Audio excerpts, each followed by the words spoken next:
to log off. I mean, head back.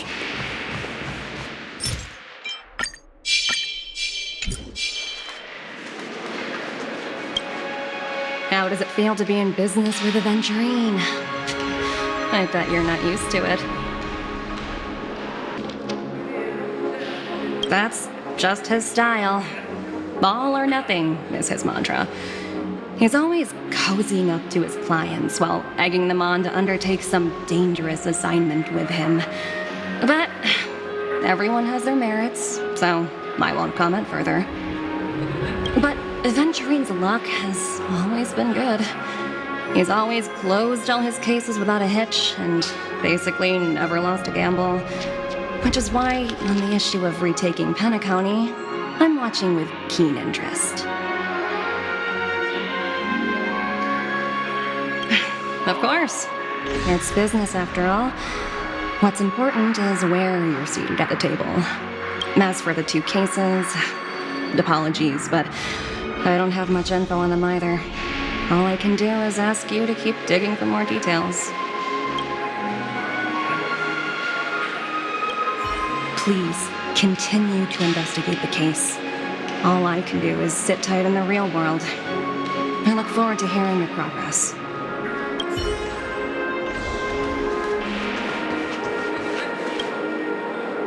We're carrying out our captain's orders. What do you want? We made a mistake last time, and we're working hard to rectify it now. We don't have time for anything else. Surveilling the IPC executive Topaz, ensuring that she stays put at the Reverie Hotel during her time on Penacony. We've got the right one this time. So that's it. They were the pair who were after Firefly at the time.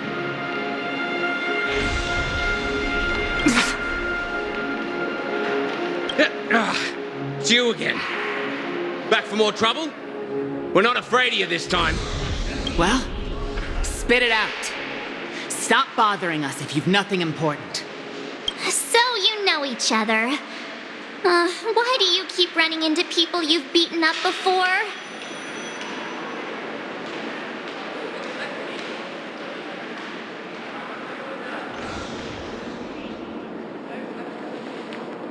That's right.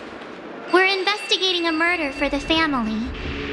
May we access the hotel's dream pool entry records? Well...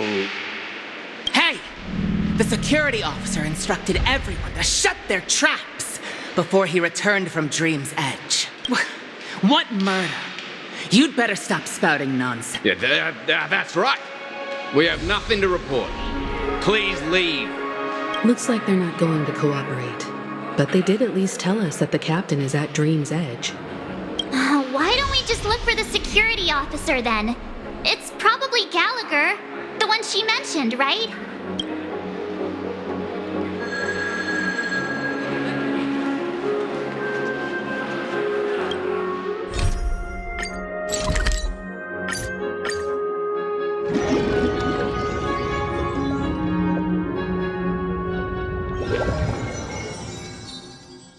Such tight security. I bet they're stumped by the case as well. Gallagher. Gallagher. Where could he be?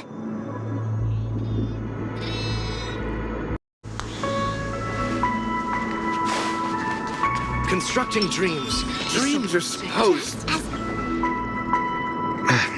Apologies. The Bloodhound family is running an investigation up ahead. No unauthorized personnel allowed. Hold on a minute. I think I've seen you before. How much trouble have you stirred up exactly on Penacony?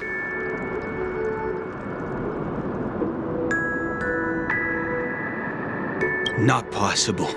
It was you the last time, yelling about some clockwork friendship while beating me up with that silver-haired girl.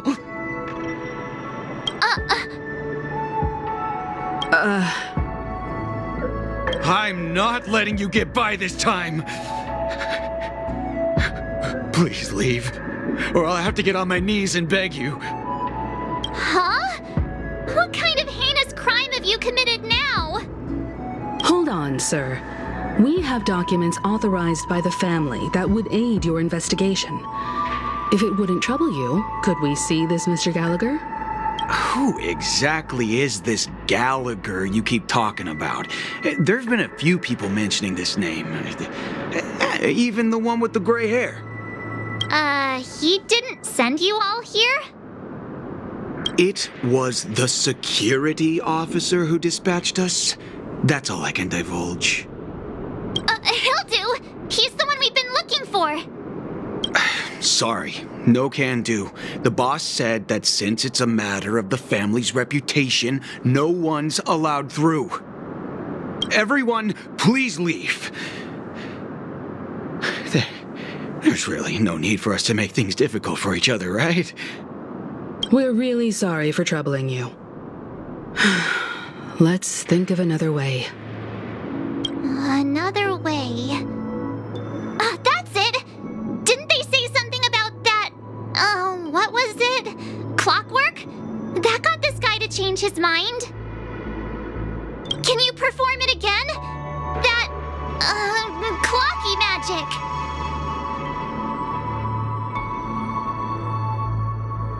It's not bad if we're resolving a misunderstanding. Please?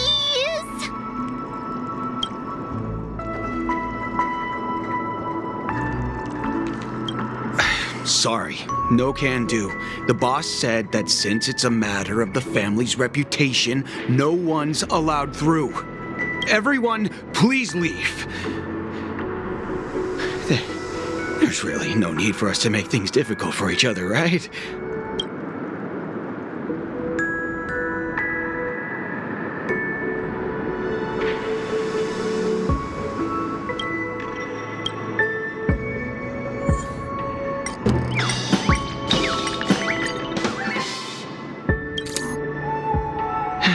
Let me see what time it is now. Whoa, it's this time already. What? Time to clock out. And no one's gonna stop me.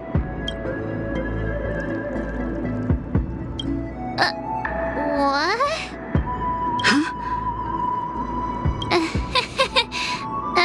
This clockwork trick of yours, it's kinda dangerous. At least he won't be getting in our way again. Let's go find that Gallagher and ask him the intricacies of the case. I was wondering what all the commotion was. Huh. Oh, it's you guys. Welcome. Since you made it here, what can I do for you? Hello, Mr. Gallagher, sir. Judging from your tone, it sounds like you were expecting us. Miss Himiko, you're too polite. There's no need to call me sir. Mr. Gallagher, you even know my name. Of course I do. You folks are from the legendary Astral Express and honorable guests of the Watchmaker. I had an encounter with this lady in the golden hour. I remember that little silver-haired girl was there too. I'm sorry for what happened to that kid. This is also the reason why we've come to visit you, Mr. Gallagher. The Express can't just overlook the death of that child. So we've decided to help the family get to the bottom of it, in the hopes of getting justice for her. The Nameless involved with the family. What an unpredictable twist of fate. Why? What's wrong with the family? It's nothing. On Penacony, everyone loves the family. No matter how much one resists the beautiful dream, when the time comes, they too will find it hard to let go. Who wants to leave a warm nest? Just idiots, little kids, and inebriated fools. Mr. Gallagher seems to be getting at something. Well, you got it wrong. I'm not. You want to discuss the case? Sure, come with me. This is not a good place to talk. Let's go elsewhere.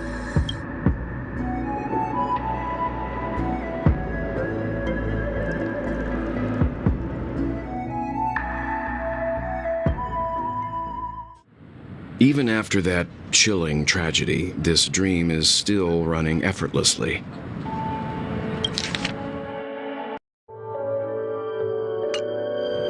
Other than the family of the Harmony, it's hard to imagine any other power in the universe that could sustain a building of such magnitude. The family itself is a huge, perfect building, like a living idol. Each member of the family sees themselves as a piece of the divine puzzle, revolving around a singular core and a shared ideal. Under their command, they loyally fulfill their roles, offering themselves while also receiving sustenance in return. Interesting analogy. Perhaps that's why Penacony's beautiful dream has persisted for so long. But the human body has its limits, and so does the divine's. That doesn't sound like the kind of comment a Galaxy Ranger would make. Just pointing out the facts. Mr. Yang will definitely have a better sense of what's going on than I do.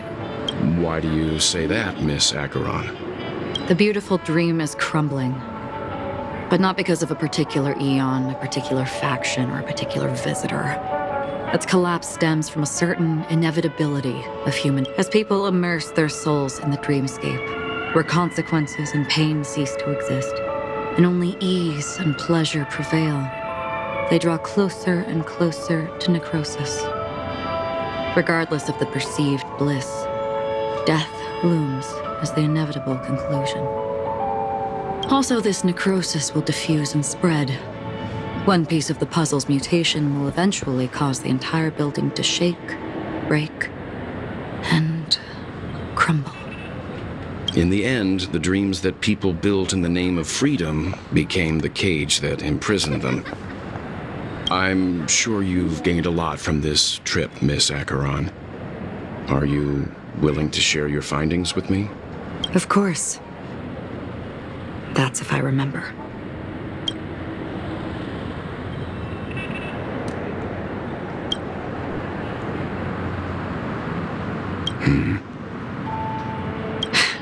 Don't mind me. It's just a habit.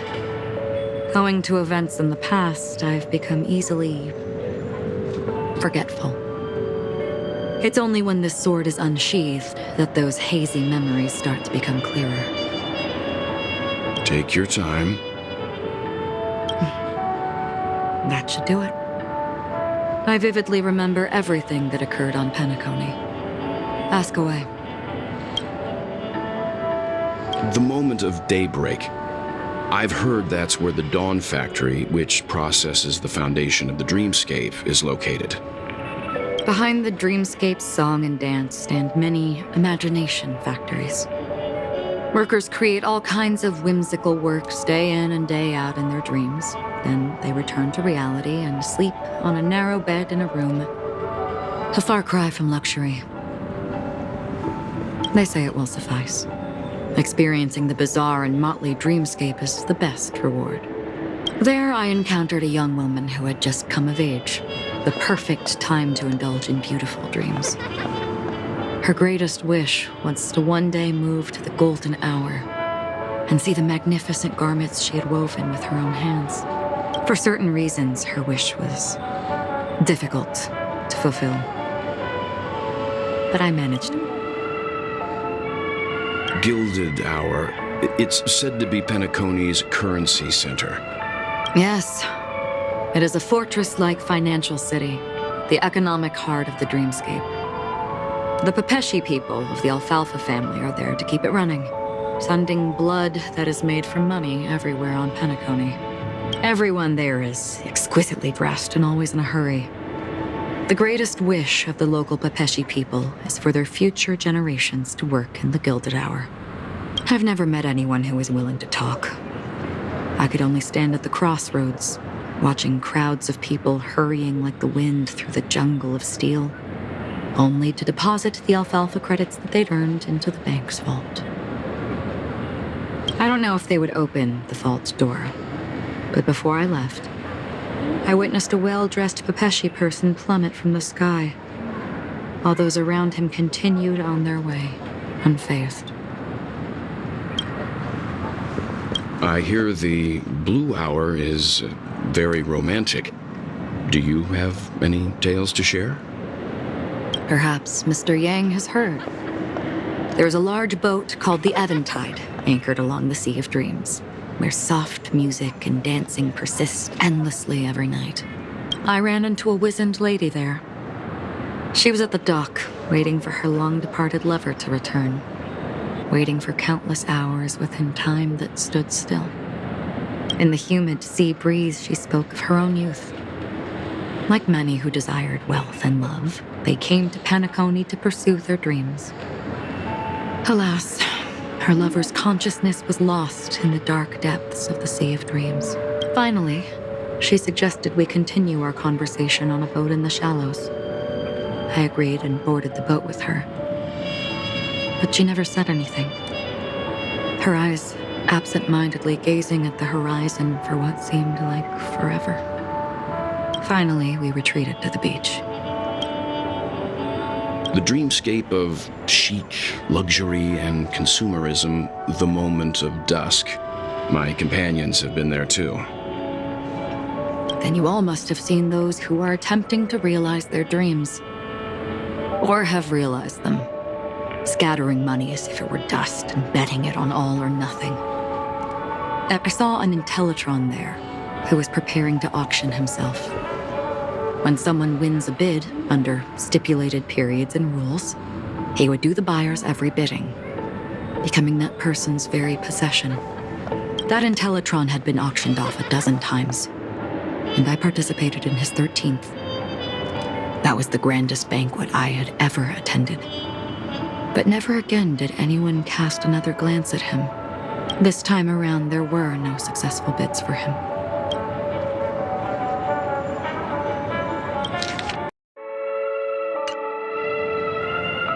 This is what I've seen and heard along the way.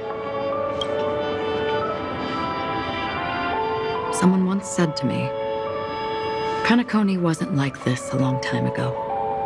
Nor should it be. I've traveled through the reality and dreamscape of the planet of festivities, watched the tides of night rise and fall when time stopped for people, where the spirits of the rich and impoverished remain forever fixed on their own scales.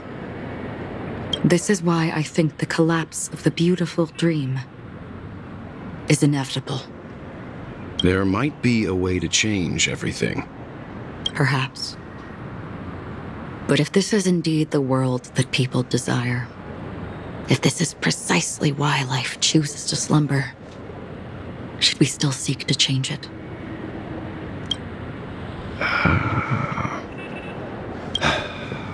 Miss Acheron, now it's my turn to share a story with you.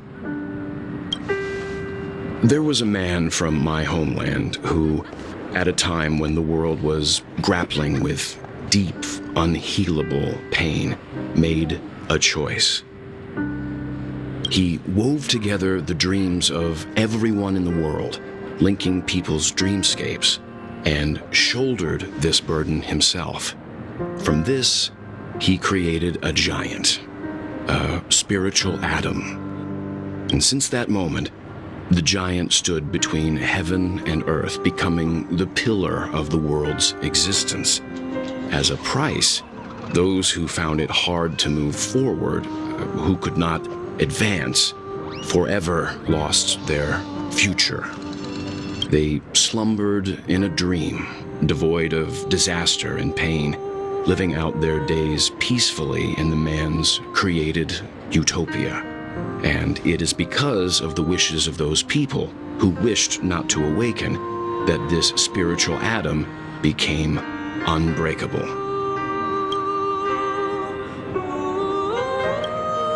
And yet, you stand here right now, which also means that man failed. Because people must always move towards the future.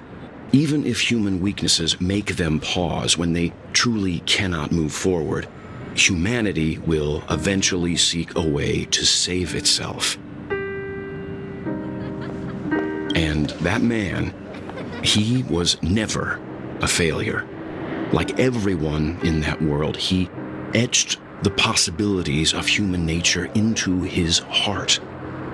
He was The sun chaser of legend, soaring towards the sky and embracing his final victory with his fall. He ascended to heights uncharted, only to come face to face with the sun, a place not visited by anyone before. His wings would melt because of it, only for him to fall into the sea. And after that, countless others would surpass him, soaring to even greater heights. A fitting metaphor for the Nameless's trailblazing spirit. Thank you, Mr. Yang. I know what you wish to confirm. The universe has innumerable similar, yet different worlds. In these worlds, there are innumerable people who look alike, yet don't. I, too, have embarked on journeys, encountering old friends with familiar faces on different worlds, witnessing their destinies follow paths similar to mine. So I will tell you, even if not completely similar, the story you just told, it overlaps with my past. And within that abyssal dream, I ended that man's life. Alone.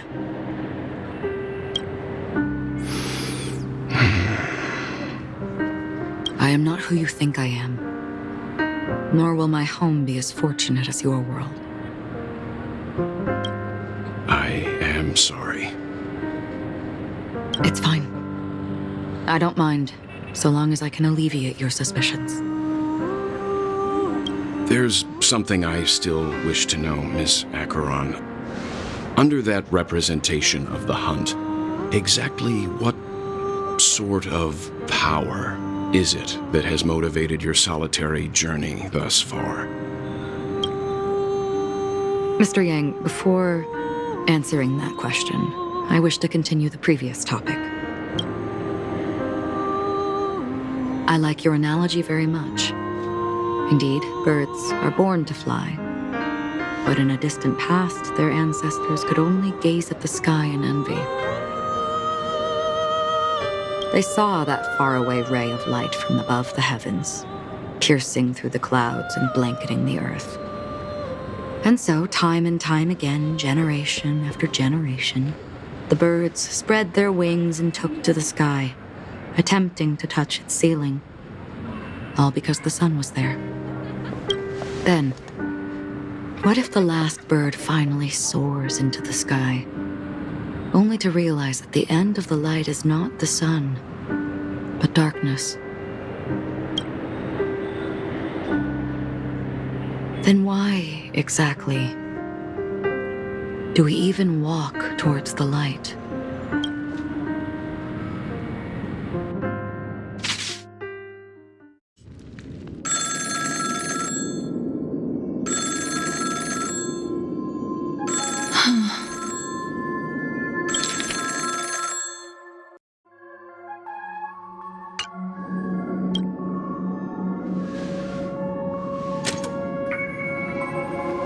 Long time no see. Having fun on Penacony? Acheron? This voice, it's not Constance.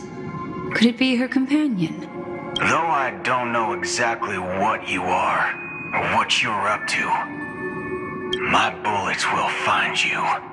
Until then, you best find a casket store on Penacony and ask the owner to reserve a good quality casket for you, imposter. Imposter? I see. She gave my whereabouts to someone who's tracking Acheron too. Who are you? Huh? Did I make a mistake? Who the heck are you? I'm the Garden of Recollection's memo keeper. Not bad. This is the kind of tough challenge I like. You that imposter's bodyguard? Never mind. It's fine. I'll leave a round for you. So get that forehead clean and wait for me. I don't know what you're talking about, but you know Acheron, the Galaxy Ranger. yes. I have something to ask you. Are you asking me to write your will? Sure. Go ahead. Not quite. I only want to ask, how exactly did she become a Galaxy Ranger? She's clearly not a path strider of the hunt, but you are, aren't you? Tell me, what's Acheron's deal? Sure. Heck, never thought I'd come across an ally. What a stroke of luck. Well, I'll be on Penacony soon. Memo keeper, go buy a bottle of Asdana's white oak and warm it up, and I'll raise a glass to you. That lady's passed. Well, nobody knows. But if all you want is a simple answer, sure, you best get a chair and take a seat. That woman, named Acheron, is an emanator who should not exist.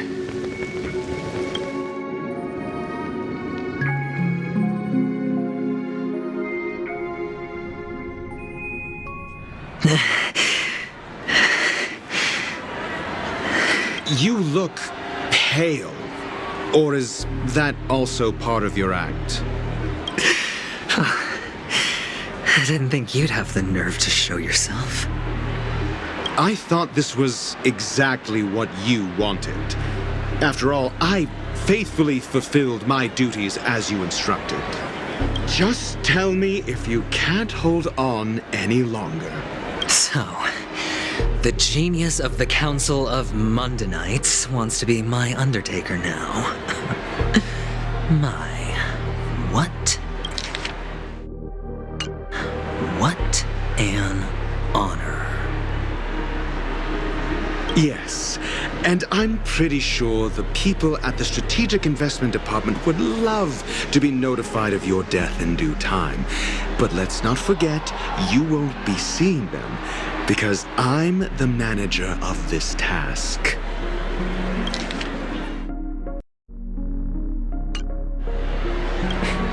Great.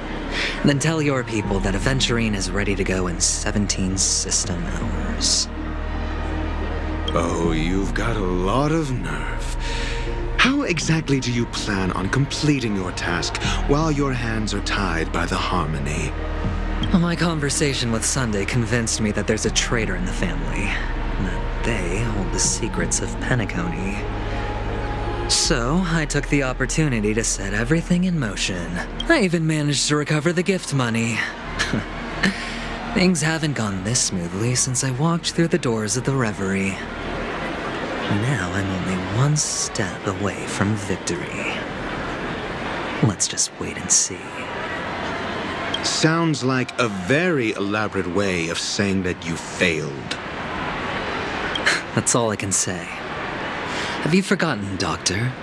You betrayed me. Go. Do what you must. I look forward to the sight of the IPC fleet surrounding Penacony. You've achieved what you desired, haven't you? That's true, but what's your plan? Did you conceal an orbital support beacon in that gift money bag? Well, who knows?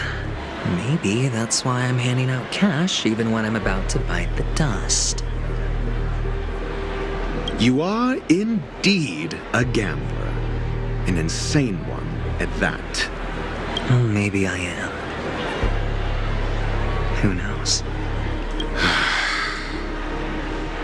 Fine. Here, take this. Open it when you're on your last legs. You'll thank me. What's this? Medical advice?